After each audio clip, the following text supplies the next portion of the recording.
বিসমিল্লাহির রহমানির রহিম। আজকে আমরা সৌদি আরব থেকে আমাদের ডেড বডি আব্দুল্লাহ আল মামুন ওনার ডেড বডি আমরা রিসিভ করলাম। এ পর্যন্ত আমরা পাঁচজনের ডেড বডি রিসিভ করলাম। তো আজকে আমাদের ডেড বডি তার বাবার কাছে আমরা হস্তান্তর করেছি। তার পরিবারের অন্যান্য সদস্যরা এখানে উপস্থিত আছেন। তার দাফন কাজে এবং নগদ 60,000 টাকা এবং নগদ আবার 50,000 টাকা এবং আর্থিক সাহায্য 3 লক্ষ টাকা আমরা তার পরিবারের সদস্যের কাছে আমরা এখন হস্তান্তর করব। আর যুদ্ধের পরে তাদের দেশে তাদের যেটা হবে সরকারিভাবে আমরা যোগাযোগ করে পরবর্তী ব্যবস্থা নেওয়া হবে।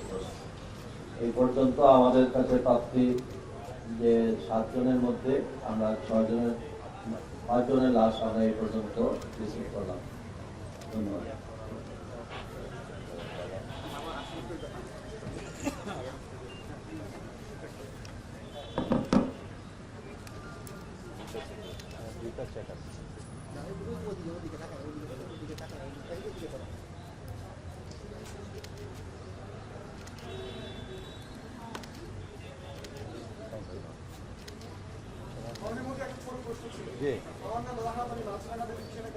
দেখতে পাচ্ছি যে আপনারা বেশ সাথে সাথে মহোদয়গুলো নিয়ে আসছেন। আবার ওইগুলো বলেছেন যে সমাবাদের তুলতে বা উন্নত করতে আপনারা চেষ্টা চালাচ্ছেন। আমরা যতটুকু জানি যদি রিলেভেন্ট আপনার মন্ত্রণালয় এই জন্য এখানে ঘোষণা করছি, আপনি 8 তারিখে মালয়েশিয়া যাওয়ার কথা রয়েছে।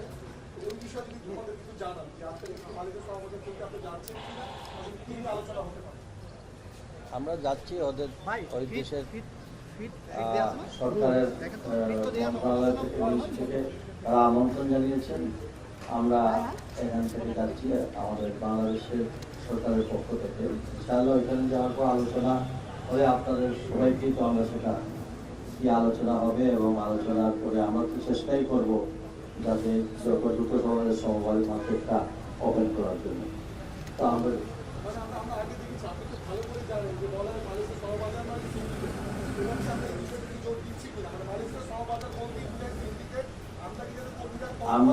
আমরা কোনো সিন্ডিকেট বলি না, আমরা সবসময় ওপেন টু অল রাখার চেষ্টা করি। আমরা যাচ্ছি, বিষয়টা আমরা আলোচনা হবে। ইনশাআল্লাহ দোয়া করেন যাতে আমরা এইসব আমরা যাতে মুক্ত থাকতে পারি।